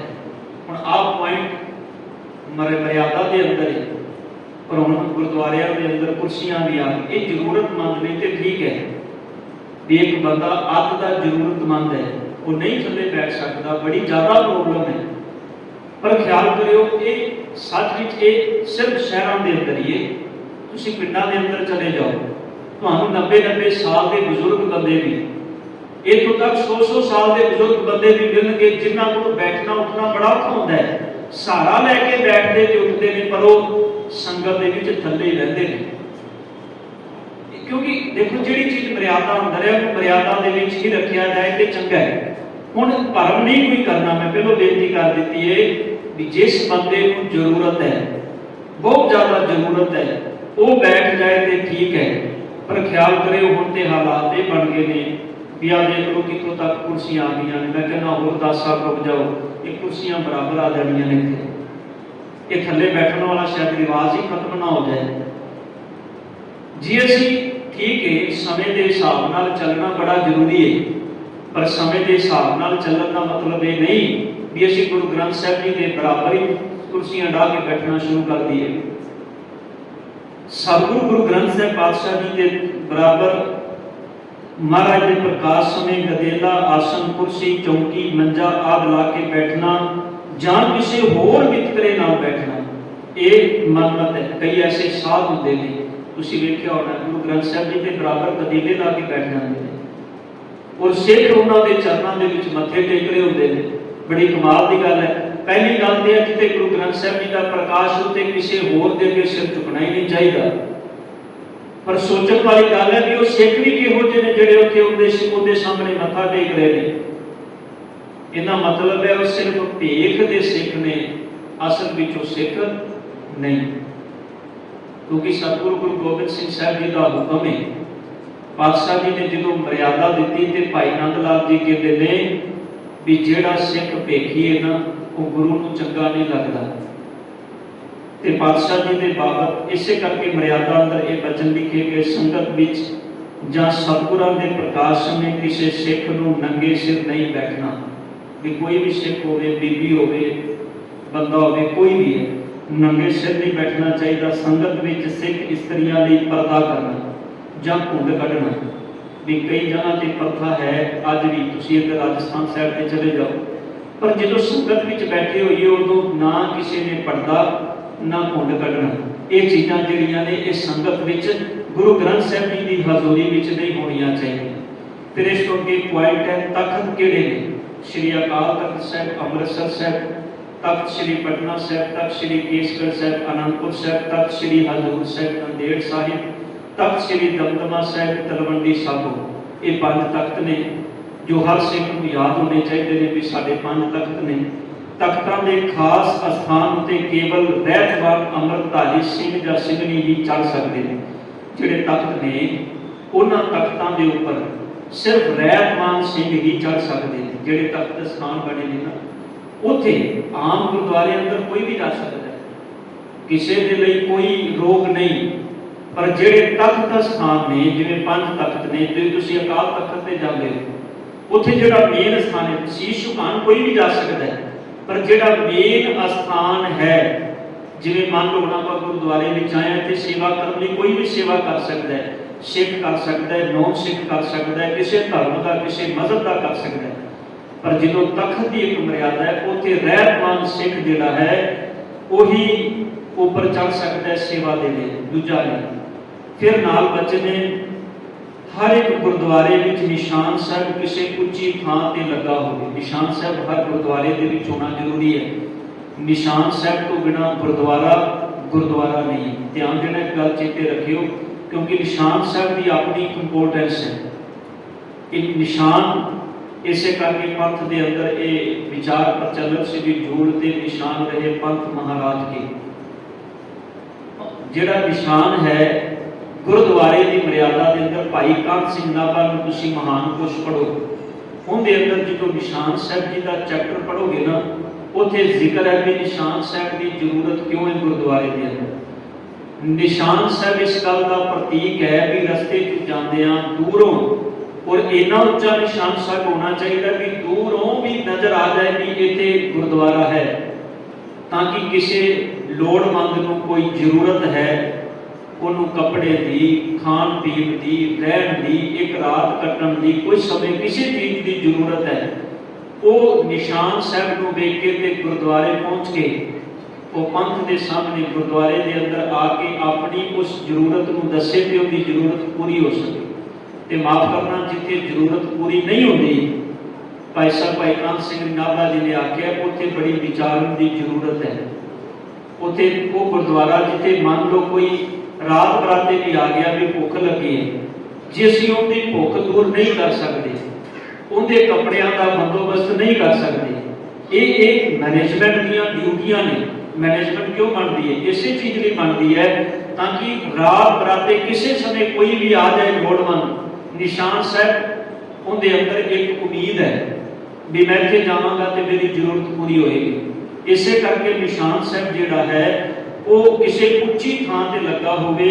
निशान साहब जी के पोशाके का रंग बसंती या सुरमई होवे। दो तरह के रंग ने साथ संगत, एक बसंती ते एक सुरमई। ते ध्यान देना जिहड़े अज असीं निशान साहब के पोशाके का रंग किहड़ा भला है, असीं इहनूं कहने आ केसरी। हुण जिहड़ा इत्थे रंग दिता वो बसंती है। बसंती कलर किहड़ा हुंदा तुहानूं भी पता है, मैनूं भी पता है। इहदा मतलब है साडे निशान साहब जी का रंग बदल चुका है। ये सोचने वाली जरूरत है सानूं सारिआं नूं। सानूं भगवे दे विच, क्योंकि जिस थां ते एक राष्ट्रवाद का ऐसा सिस्टम चलिया होया है, सानूं उस चीज़ विच रंगिया जा रहा है। गुरुद्वारियां दे अंदर वो चीज़ां हुण इहनूं धर्म दे नाल इह ना सोच लै जोड़ लेना भी नहीं, बड़ी कट्टरता दी गल नहीं। एक चीज़ मर्यादा के अंदर है कि दो कलर ने, एक बसंती ते दूजा सुरमई। जिहड़ा सुरमई कलर है या बसंती कलर है, इन्हां दो रंगां दे निशान साहब के चोले होने चाहिए। तुसीं देखो फॉरेन कंट्री के अंदर जिन्ने गुरुद्वारे ने, क्योंकि जागरूक सिख ने वो किसी ये तो है नहीं भी इतने सरकार का डंडा उन्होंने सिर पर। इतने तो सच गल है भी जथेदार भी कोई गल करनी होती तो उनके सिर पर भी कुंडा पहनना होंदा उन्होंने भी कोई इन्ना ही बोल सकना, इस तो ज़्यादा नहीं बोल सकता। पर उधर सिख जागरूक ने, इस करके उन्होंने इस चीज़ को बड़ा फॉलो किया है। सुरमई कलर का बसंती कलर होवे। निशान साहब जी के सिरे उत्ते सर्वलोह का भाला या खंडा होवे, भी जिहड़ा उपरला सिरा है वो सर्वलोह का भाला होवे जां खंडे का आकार बनया होवे। गुरुद्वारे विच नगारा होवे जो समय सिर बजाया जाए। गुरुद्वारे सिर नगारे का, गुरुद्वारे अंदर नगारे का होना बड़ा जरूरी है। नगारा जिहड़ा है ध्यान देना, ये पंथ के अंदर गुरु साहब जी के समय तो चलता, जिथे गुरु ग्रंथ साहब जी का प्रकाश है उत्थे नगारा जरूरी है। नगारा बजाने का भी एक मर्यादा है, जिवें अरदास वेले बजाया जाता है, या नगारा ਕਿਸੇ ਭੀੜ ਸਮੇਂ ਵਜਾਇਆ ਜਾਂਦਾ ਸੀ ਸੁਚੇਤ ਕਰਨ ਦੇ ਲਈ। ਨਗਾਰਾ ਵੱਜੇ ਤੇ ਸਿੱਖ ਇਕੱਠੇ ਹੋ ਜਾਂਦੇ ਸਨ ਵੀ ਆ ਗਏ, ਹੁਣ ਨਗਾਰੇ ਤੇ ਚੋਟ ਵੱਜ ਗਈ। ਨਗਾਰਾ ਹੋਣਾ ਗੁਰਦੁਆਰੇ ਦੇ ਅੰਦਰ ਜ਼ਰੂਰੀ ਹੈ। ਇਸ ਤੋਂ ਅਗਲਾ ਪੁਆਇੰਟ ਹੈ ਸਾਧ ਸੰਗਤ ਜੀ ਕੀਰਤਨ। ਕੀਰਤਨ ਦਾ ਪਹਿਲਾ ਪੁਆਇੰਟ ਹੈ ਸੰਗਤ ਵਿੱਚ ਕੀਰਤਨ ਕੇਵਲ ਸਿੱਖ ਹੀ ਕਰ ਸਕਦਾ ਹੈ। ਗੁਰੂ ਗ੍ਰੰਥ ਸਾਹਿਬ ਜੀ ਦੀ ਹਜ਼ੂਰੀ ਵਿੱਚ ਸਿੱਖ ਹੀ ਕੇਵਲ ਕੀਰਤਨ ਕਰ ਸਕਦਾ ਹੈ। ਧਿਆਨ ਦੇਣਾ, ਤੁਸੀਂ ਕਹੋ ਵੀ ਕਿਉਂ, ਕੀਰਤਨ ਤੇ ਕੋਈ ਵੀ ਕਰ ਸਕਦਾ ਹੈ। ਹੁਣ ਕਈ ਐਸੀਆਂ ਥਾਵਾਂ ਨੇ ਜਿੱਥੇ ਸਿੱਖ ਪੋਪੂਲੇਸ਼ਨ ਹੈ ਹੀ ਨਹੀਂ, ਕਈ ਐਸੀਆਂ ਥਾਵਾਂ ਨੇ ਜਿੱਥੇ ਨੌਨ ਸਿੱਖਾਂ ਨੇ ਗੁਰਦੁਆਰਿਆਂ ਦੀ ਸੇਵਾ ਸੰਭਾਲ ਕਰ ਰਹੇ। ਤੁਸੀਂ ਪਾਕਿਸਤਾਨ ਦੇ ਅੰਦਰ ਐਸੇ ਕਈ ਗੁਰਦੁਆਰੇ ਨੇ। ਤੁਸੀਂ ਵੇਖੋ ਜਦੋਂ ਸਵੇਰੇ ਕਈ ਗੁਰਦੁਆਰਿਆਂ ਤੋਂ ਅੱਜ ਕੱਲ੍ਹ ਸੋਸ਼ਲ ਮੀਡੀਆ ਤੇ ਤੁਸੀਂ ਲਾਈਵ ਦਰਸ਼ਨ ਵੀ ਕਰਦੇ ਹੋਵੋਗੇ, ਉੱਥੇ ਕੀਰਤਨ ਦੀ ਹਾਜ਼ਰੀ ਜਾਂ ਬਾਗ ਲੈਣ ਦੀ ਸੇਵਾ ਨੌਨ ਸਿੱਖ ਕਰ ਰਹੇ ਹੁੰਦੇ ਨੇ। ਇਸ ਕਰਕੇ ਕਿਹਾ ਗਿਆ ਕਿਉਂਕਿ ਜਦੋਂ ਸੰਗਤ ਦੇ ਵਿੱਚ ਬੈਠ ਕੇ ਸਟੇਜ ਤੋਂ ਕਿਸੇ ਨੇ ਕੀਰਤਨ ਕਰਨਾ ਹੈ ਤੇ ਸਟੇਜ ਤੇ ਬੈਠਾ ਹੋਇਆ ਸਿੱਖ ਜਿਹੜਾ ਹੈ ਉਹ ਸੰਗਤ ਦੇ ਲਈ ਇੱਕ ਪ੍ਰੇਰਨਾ ਸਰੋਤ ਹੈ। ਉਹ ਸੰਗਤ ਦੇ ਲਈ ਇੱਕ ਪ੍ਰੇਰਨਾ ਸਰੋਤ ਹੈ ਵੀ ਜਿਹੜਾ ਸਿੱਖ ਹੈ ਉਹ ਸਾਬਤ ਸੂਰਤ ਅਗਰ ਬੈਠ ਕੇ ਕੀਰਤਨ ਕਰ ਰਿਹਾ ਹੋਏਗਾ ਤੇ ਮੈਸੇਜ ਸੰਗਤ ਦੇ ਅੰਦਰ ਜ਼ਿਆਦਾ ਚੰਗਾ ਜਾਏਗਾ। ਇਸ ਕਰਕੇ ਮਰਿਆਦਾ ਦੇ ਅੰਦਰ ਇੱਕ ਚੀਜ਼ ਨੋਟ ਕੀਤੀ ਗਈ ਹੈ ਵੀ ਸੰਗਤ ਦੇ ਵਿੱਚ ਕੀਰਤਨ ਕੇਵਲ ਸਿੱਖ ਹੀ ਕਰ ਸਕਦਾ ਹੈ। ਆਪਣੇ ਲਈ ਕੋਈ ਵੀ ਕਰ ਸਕਦਾ ਹੈ, ਕਿਸੇ ਥਾਂ ਤੇ ਤੁਸੀਂ ਬੈਠ ਕੇ ਕਰ ਸਕਦੇ ਹੋ, ਪਰ ਸੰਗਤ ਦੇ ਵਿੱਚ ਯਤਨ ਕਰਨਾ ਚਾਹੀਦਾ ਹੈ। ਪਰ ਭਰਮ ਨਹੀਂ ਰੱਖਣਾ ਕੋਈ ਸਾਧ ਸੰਗਤ, ਇਹਨੂੰ ਇਹ ਕੱਟੜਤਾ ਵਾਲੇ ਪਾਸੇ ਨਾਲ ਕੋਈ। ਇਹ ਤੇ ਸਿਰਫ ਪੁਆਇੰਟ ਇਸ ਕਰਕੇ ਹੈ ਵੀ ਸਾਨੂੰ ਸੁਚੇਤ ਕੀਤਾ ਗਿਆ ਵੀ ਸੰਗਤ ਦੇ ਵਿੱਚ ਯਤਨ ਨਹੀਂ ਹੋਣਾ ਚਾਹੀਦਾ ਹੈ ਤਾਂ ਕਿ ਸਾਹਮਣੀ ਸੰਗਤ ਨੂੰ ਇੱਕ ਮੈਸੇਜ ਆਵੇ ਵੀ ਸਾਬਤ ਸੂਰਤ ਸਿੱਖ ਜਿਹੜਾ ਹੈ ਉਹ ਕੀਰਤਨ ਕਰ ਰਿਹਾ, ਗੁਰੂ ਕੀ ਬਾਣੀ ਪੜ੍ਹ ਰਿਹਾ ਹੈ। ਉਹਦੇ ਜੀਵਨ ਦੇ ਵਿੱਚ ਜਿੱਥੇ ਬਾਣੀ ਦਾ ਪ੍ਰਕਾਸ਼ ਜਾ ਰਿਹਾ ਹੈ ਉੱਥੇ ਬਾਹਰੀ ਸਰੂਪ ਵੀ ਜਾ ਰਿਹਾ ਹੈ। ਦੋ ਮੈਸੇਜ ਉਹਦੇ ਕੋਲ ਜਾ ਰਹੇ ਨੇ, ਬਾਹਰੀ ਸਰੂਪ ਦਾ ਮੈਸੇਜ ਜਾ ਰਿਹਾ ਹੈ। ਨਹੀਂ ਤੇ ਸਾਧ ਸੰਗਤ ਜੇ ਇਸ ਤਰ੍ਹਾਂ ਦਾ ਹੋਣ ਲੱਗ ਪਿਆ ਫਿਰ ਆਉਣ ਵਾਲੇ ਸਮੇਂ 'ਚ ਤੇ ਹਰ ਕੋਈ ਆਖੇਗਾ ਵੀ ਨਹੀਂ ਕੇਸ ਦੀ ਕਟਾ ਲਓ ਤੇ ਜਿਵੇਂ ਮਰਜ਼ੀ ਕਰੋ, ਬਾਣੀ ਤੇ ਸਾਰੇ ਪੜ੍ਹ ਸਕਦੇ ਨੇ, ਬਾਣੀ ਪੜ੍ਹਨ ਦੀ ਕਿਸੇ ਨੂੰ ਮਨਾਹੀ ਨਹੀਂ, ਪਰ ਸੰਗਤ ਦੇ ਵਿੱਚ ਬੈਠਣਾ ਹੈ ਤੇ ਉੱਥੇ ਇੱਕ ਮਰਿਆਦਾ ਹੈ। ਜੇ ਸੰਗਤ ਦੇ ਵਿੱਚ ਸਟੇਜ ਤੇ ਬੈਠ ਕੇ ਤੁਸੀਂ ਕਰਨਾ ਹੈ, ਕੁਝ ਬੋਲਣਾ ਹੈ ਤੇ ਉਹਦੇ ਲਈ ਇੱਕ ਮਰਿਆਦਾ ਹੈ। ਸਤਿਗੁਰੂ ਪਾਤਸ਼ਾਹ ਜੀ ਦੇ ਬਾਬਤ ਫਿਰ ਕਹਿੰਦੇ ਨੇ ਕੀਰਤਨ ਗੁਰਬਾਣੀ ਨੂੰ ਰਾਗਾਂ ਵਿੱਚ ਉਚਾਰਨ ਕਰਨ ਨੂੰ ਕਹਿੰਦੇ ਨੇ। ਕੀਰਤਨ ਕਿਹਨੂੰ ਆਖਿਆ ਜਾਂਦਾ ਹੈ? ਗੁਰਬਾਣੀ ਨੂੰ ਰਾਗਾਂ ਦੇ ਵਿੱਚ ਉਚਾਰਨ ਕਰਨਾ। ਫਿਰ ਵੀ ਧੁਨਾਂ ਦੇ ਉੱਪਰ ਕੀਰਤਨ ਕਰਨਾ ਇਹ ਗੁਰਬਾਣੀ ਦਾ ਕੀਰਤਨ ਨਹੀਂ ਹੈ, ਇਹ ਤੇ ਸਾਡਾ ਕੰਨ ਰਸ ਹੈ। ਦੇਖਾ ਦੇਖੀ ਅੱਜ ਕੁਝ ਹੋ ਰਿਹਾ ਗੁਰਦੁਆਰਿਆਂ ਦੇ ਅੰਦਰ, ਲੇਕਿਨ ਮਰਿਆਦਾ ਕੀ ਹੈ? ਕੀਰਤਨ ਨੂੰ ਰਾਗਾਂ ਦੇ ਵਿੱਚ ਉਚਾਰਨ ਕਰਨਾ ਹੀ ਕੀਰਤਨ ਹੈ। ਗੁਰਬਾਣੀ ਨੂੰ ਰਾਗਾਂ ਵਿੱਚ ਉਚਾਰਨ ਕਰਨਾ ਹੀ ਕੀਰਤਨ ਹੈ। ਕੀਰਤਨ ਦੀ ਸ਼ੈਲੀ ਜਿਹੜੀ ਉਹ ਰਾਗ ਆਧਾਰਿਤ ਹੈ ਤੇ ਜੇ ਸਤਿਗੁਰਾਂ ਨੇ ਬਾਣੀ ਰਾਗ ਆਧਾਰਿਤ ਦਿੱਤੀ ਹੈ ਤੇ ਫਿਰ ਸਿੱਖ ਨੂੰ ਵੀ ਰਾਗ ਆਧਾਰਿਤ ਦੀ ਬਾਣੀ ਪੜ੍ਹਨੀ ਚਾਹੀਦੀ ਹੈ। ਇਸ ਕਿਉਂਕਿ ਸਾਡੀ ਸਰੋਤ ਵਿਗੜ ਗਈ। ਸਰੋਤ ਮਤਲਬ ਸਾਡਾ ਸੁਣਨਾ ਵਿਗੜ ਗਿਆ। ਸਾਨੂੰ ਚੀਜ਼ ਉਹ ਚੰਗੀ ਲੱਗਦੀ ਜਿਹਦੇ 'ਚ ਆਵਾਜ਼ਾਂ ਬੜੀਆਂ ਜ਼ਿਆਦਾ ਆਉਂਦੀਆਂ ਹੋਣ, ਕਿਤੇ ਛੈਣੇ ਵੱਜਦੇ ਹੋਣ, ਕਿਤੇ ਟੱਲੀਆਂ ਖੜਕਦੀਆਂ ਹੋਣ, ਸਾਨੂੰ ਉਹ ਚੀਜ਼ ਬੜੀ ਚੰਗੀ ਲੱਗਦੀ ਹੈ। ਇਹੀ ਕਾਰਨ ਹੈ ਵੀ ਅੱਜ 3 ਸਿੰਘ ਬੈਠੇ ਹੁੰਦੇ ਨੇ, ਪਿੱਛੇ 10 ਹੋਰ ਬੈਠੇ ਹੁੰਦੇ ਨੇ। ਕਿਸੇ ਨੇ ਟੱਲੀਆਂ ਫੜੀਆਂ ਨੇ, ਕਿਸੇ ਨੇ ਛੈਣੇ ਫੜੇ ਨੇ, ਕਿਸੇ ਨੇ ਕੁਝ ਫੜਿਆ, ਕਿਸੇ ਨੇ ਕੁਝ ਫੜਿਆ। ਉਨੀ ਆਵਾਜ਼ ਕੀਰਤਨ ਦੀ ਨਹੀਂ ਹੁੰਦੀ, ਉਹ ਜ਼ਿਆਦਾ ਆਵਾਜ਼ ਸਾਜ਼ਾਂ ਦੀ ਹੁੰਦੀ। ਫਿਰ ਇੱਕ ਮਾਈਕ ਇੱਥੇ ਵੀ ਲਾ ਦੇਣਗੇ ਵਾਜੇ ਦੇ ਉੱਤੇ ਵੀ ਭਾਈ ਸਾਹਿਬ ਤੁਸੀਂ ਤੁਹਾਡੀ ਆਵਾਜ਼ ਸੰਗਤ ਨੂੰ ਪਹੁੰਚੇ ਨਾ ਪਹੁੰਚੇ, ਪਰ ਤੁਸੀਂ ਜਿਹੜੀ ਬੀੜ ਵਜਾਣੀ ਨਾ ਵਾਜੇ ਵਿੱਚ ਉਹ ਸੰਗਤ ਤੱਕ ਜ਼ਰੂਰ ਪਹੁੰਚਣੀ ਚਾਹੀਦੀ ਹੈ। ਮਾਫ ਕਰਨਾ, ਇਹ ਸੱਚ ਬਣ ਚੁੱਕਾ ਸਾਡੀ ਮਰਿਆਦਾ ਦੇ ਅੰਦਰ ਇਹ ਸ਼ਬਦ ਹੈ ਕਿ ਗੁਰਬਾਣੀ ਨੂੰ ਕੀਰਤਨ ਦੇ ਮਾਫ ਕਰਨਾ ਗੁਰਬਾਣੀ ਨੂੰ ਰਾਗਾਂ ਦੇ ਵਿੱਚ ਪੜ੍ਹਨਾ ਹੀ ਕੀਰਤਨ ਹੈ। ਕੀਰਤਨ ਰਾਗਾਂ ਦੇ ਵਿੱਚ ਹੋਵੇ ਤੇ ਜ਼ਿਆਦਾ ਚੰਗਾ ਹੈ, ਪਰ ਇਸ ਵਿੱਚ ਸੰਗਤ ਨੂੰ ਸੁਚੇਤ ਹੋਣਾ ਪਏਗਾ ਕਿਉਂਕਿ ਅਸੀਂ ਰਾਗੀ ਸਿੰਘ ਤੇ ਉਹ ਗਾਣਗੇ ਜੋ ਸਾਹਮਣੇ ਸੰਗਤ ਪਸੰਦ ਕਰੇਗੀ। ਜੇ ਸੰਗਤ ਕਹੇਗੀ ਵੀ ਭਾਈ ਸਾਹਿਬ ਜੀ ਜਿੰਨਾ ਕੀਰਤਨ ਕਰਨਾ ਹੈ ਰਾਗਾਂ ਦੇ ਵਿੱਚ ਕਰਨਾ ਹੈ ਤੇ ਰਾਗੀ ਸਾਹਿਬਾਨ ਸੁਚੇਤ ਹੋਣਗੇ, ਆਪਣੇ ਆਪ ਮਿਹਨਤ ਕਰਨਗੇ, ਰਾਗਾਂ ਦੇ ਵਿੱਚ ਕੀਰਤਨ ਕਰਨਗੇ। ਜਿਵੇਂ ਪਿੱਛੇ ਜੇ ਆਰਡਰ ਹੋਇਆ ਵੀ ਸੀ, ਹੁਕਮ ਹੋਇਆ ਵੀ ਸੀ ਵੀ ਹੁਣ ਵਾਜੇ ਨੂੰ ਪਾਸੇ ਕਰਕੇ ਤੇ ਸਾਜ਼ ਤੰਤੀ ਸਾਜ਼ ਜਿਹੜੇ ਮਰਿਆਦਕ ਸਾਜ਼ ਨੇ ਉਹ ਲਿਆਉਂਦੇ ਜਾਣ।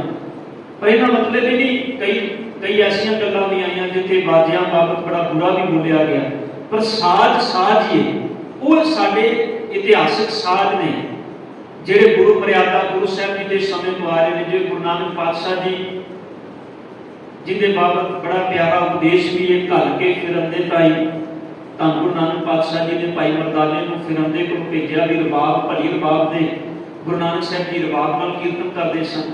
ਗੁਰੂ ਸਾਹਿਬਾਨ ਦੇ ਸਮੇਂ ਤਾਉਸ ਵੀ ਆਇਆ, ਹੋਰ ਤੰਤੀ ਸਾਜ ਵੀ ਆਏ ਜਿਨ੍ਹਾਂ ਦਾ ਕੀਰਤਨ ਹੁੰਦਾ ਰਿਹਾ। ਇਹ ਮਰਿਆਦਾ ਦੇ ਵਿੱਚ ਨੇ ਤੰਤੀ ਸਾਜ, ਕਿਉਂਕਿ ਤੰਤੀ ਸਾਜ ਜਿਹੜੇ ਨੇ ਜਦੋਂ ਤੁਸੀਂ ਉਹਨਾਂ ਦਾ ਹੀ ਕੀਰਤਨ ਸੁਣਦੇ ਹੋ, ਕੀਰਤਨ ਦੀ ਜਿਹੜੀ ਸ਼ੈਲੀ ਹੈ ਨਾ, ਜਿਹੜੀ ਰਾਗ ਦੀ ਸ਼ੈਲੀ ਹੈ, ਧਿਆਨ ਦਿਓ ਤੰਤੀ ਸਾਜਾਂ ਦੇ ਵਿੱਚ ਹੀ ਪ੍ਰਗਟ ਹੁੰਦੀ ਹੈ। ਤੁਸੀਂ ਕਦੀ ਤੰਤੀ ਸਾਜ ਨਾਲ ਕੀਰਤਨ ਸੁਣ ਕੇ ਵੇਖੋ ਰਾਗ ਵਿੱਚ, ਤੇ ਵਾਜੇ ਨਾਲ ਕੀਰਤਨ ਸੁਣ ਕੇ ਵੇਖੋ ਰਾਗ ਵਿੱਚ, ਤੁਹਾਨੂੰ ਆਪਣੇ ਆਪ ਫਰਕ ਸਮਝ ਵਿੱਚ ਆ ਜਾਏਗਾ। ਹੁਣ ਇੱਥੇ ਜਿਹੜਾ ਸ਼ਬਦ ਹੈ ਕੀਰਤਨ ਗੁਰਬਾਣੀ ਨੂੰ ਰਾਗਾਂ ਵਿੱਚ ਉਚਾਰਨ ਕਰਨ ਨੂੰ ਕਹਿੰਦੇ, ਸੰਗਤ ਵਿੱਚ ਕੀਰਤਨ ਕੇਵਲ ਗੁਰਬਾਣੀ ਜਾਂ ਇਸ ਦੀ ਵਿਆਖਿਆ ਸਰੂਪ ਰਚਨਾ ਭਾਈ ਗੁਰਦਾਸ ਜੀ ਤੇ ਭਾਈ ਨੰਦ ਲਾਲ ਜੀ ਦੀ ਬਾਣੀ ਦਾ ਹੋ ਸਕਦਾ ਹੈ। ਇੱਥੇ ਬੈਠ ਕੇ ਕੱਚੀ ਬਾਣੀ ਦਾ ਕੀਰਤਨ ਨਹੀਂ ਹੋ ਸਕਦਾ। ਕੀਰਤਨ ਕਿਹਦਾ ਹੋ ਸਕਦਾ ਹੈ? ਜਾਂ ਭਾਈ ਗੁਰਦਾਸ ਜੀ ਦੀਆਂ ਵਾਰਾਂ ਦਾ, ਜਾਂ ਗੁਰੂ ਗ੍ਰੰਥ ਸਾਹਿਬ ਜੀ ਦੀ ਬਾਣੀ ਦਾ, ਜਾਂ ਭਾਈ ਨੰਦ ਲਾਲ ਜੀ ਦੀ ਰਚਨਾ ਦਾ। ਲਾਸਟ ਪੁਆਇੰਟ ਹੈ ਸ਼ਬਦ ਨੂੰ ਜੋਟੀਆਂ ਦੀ ਧਾਰਨਾ ਜਾਂ ਰਾਗ ਨਾਲ ਪੜ੍ਹਦਿਆਂ ਬਾਹਰ ਦੀਆਂ ਮਨ ਕਰ ਤੇ ਵਾਧੂ ਤੁਕਾਂ ਲਾ ਕੇ ਧਾਰਨਾ ਲਾਉਣੀ ਜਾਂ ਗਾਉਣੀ ਅਯੋਗ। ਸ਼ਬਦ ਦੀ ਤੁਕ ਹੀ ਧਾਰਨਾ ਬਣਾਈ ਜਾਵੇ। ਵੀ ਕਈ ਵਾਰੀ ਸ਼ਬਦ ਪੜ੍ਹਦਿਆਂ ਬਾਹਰ ਦੀਆਂ ਤੁਕਾਂ ਦੀਆਂ ਧਾਰਨਾ ਲਾਈ ਜਾਂਦੀਆਂ ਨੇ।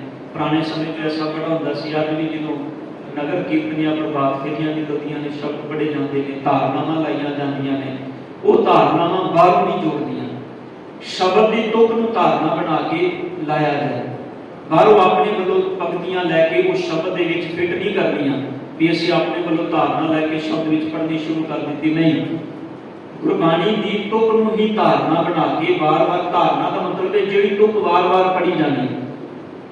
ਜਿਵੇਂ ਇੱਕ ਸਥਾਈ ਹੁੰਦਾ ਹੈ, ਕੰਤਰਾ ਹੁੰਦਾ ਹੈ ਗੁਰਬਾਣੀ ਦੇ ਅੰਦਰ, ਜਦੋਂ ਕੀਰਤਨ ਦੇ ਅੰਦਰ ਉਹਨੂੰ ਜਿਹੜੀ ਸ਼ਬਦ ਵਾਰ-ਵਾਰ ਪੜ੍ਹਿਆ ਜਾਣਾ, ਜਿਹਨੂੰ ਧਾਰਨਾ ਬਣਾਉਣਾ, ਉਹ ਧਾਰਨਾ ਇਸੇ ਕਰਕੇ ਬਣਾਉਣੀ ਹੈ ਵੀ ਵਾਰ-ਵਾਰ ਉਹ ਸ਼ਬਦ ਨੂੰ ਰਿਪੀਟ ਕੀਤਾ ਜਾਏ, ਪਰ ਉਹਨੂੰ ਆਪਣੇ ਵੱਲੋਂ ਕੋਈ ਤੁਕ ਲੈ ਕੇ ਨਹੀਂ ਵਿੱਚ ਲਾਣੀ। ਇਸ ਚੀਜ਼ ਦਾ ਧਿਆਨ ਜਿੱਥੇ ਕੋਈ ਲਾਉਂਦਾ, ਸਾਧ ਸੰਗਤ ਸੁਚੇਤ ਹੋ ਕੇ ਅਸੀਂ ਉਹਨੂੰ ਬੜੇ ਪਿਆਰ ਨਾਲ ਸਮਝਾ ਸਕਦੇ ਹਾਂ ਵੀ ਮਰਿਆਦਾ ਇਹ ਹੈ ਭਾਈ, ਇਸ ਤਰ੍ਹਾਂ ਇਸ ਮਰਿਆਦਾ ਨੂੰ ਫੋਲੋ ਕਰਨਾ ਚਾਹੀਦਾ ਹੈ। ਇੱਥੋਂ ਤੱਕ ਸੀ ਕੀਰਤਨ ਦਾ ਪੁਆਇੰਟ। ਇਸ ਤੋਂ ਅੱਗੇ ਜਿਹੜਾ ਪੁਆਇੰਟ ਹੈ ਸਾਧ ਸੰਗਤ ਦੀ ਹੁਕਮ ਲੈਣਾ, ਵੀ ਗੁਰੂ ਗ੍ਰੰਥ ਸਾਹਿਬ ਜੀ ਦਾ ਹੁਕਮ ਕਿਵੇਂ ਲੈਣਾ ਹੈ। ਫਿਰ ਸਾਧਾਰਨ ਪਾਠ, ਅਖੰਡ ਪਾਠ, ਇਹ ਸਾਡੀ ਸ਼ਖਸੀ ਰਹਿਣੀ ਚੱਲ ਰਹੀ ਹੈ। ਇਹਦੇ ਬਾਬਤ ਵਿਚਾਰ ਆਪਾਂ ਕੱਲ ਦੇ ਦੀਵਾਨਾਂ ਵਿੱਚ ਸਰਵਣ ਕਰਾਂਗੇ। ਹੋਈਆਂ ਗਲਤੀਆਂ ਬਖਸ਼ ਲੈਣੀਆਂ ਜੀ। ਸਾਧ ਸੰਗਤ ਅਗਰ ਕਿਸੇ ਗੱਲ ਤੇ ਸ਼ੰਕਾ ਹੋਵੇ ਤੇ ਜ਼ਰੂਰ ਪੁੱਛਣ ਦਾ ਯਤਨ ਕਰਨਾ, ਤਾਂ ਕਿ ਸਾਡਾ ਉਹ ਸ਼ੰਕਾ ਨਿਵਰਤ ਹੋ ਸਕੇ। ਯਤਨ ਕਰਾਂਗੇ ਜਿੰਨੀ ਉਦਾਸ ਨੂੰ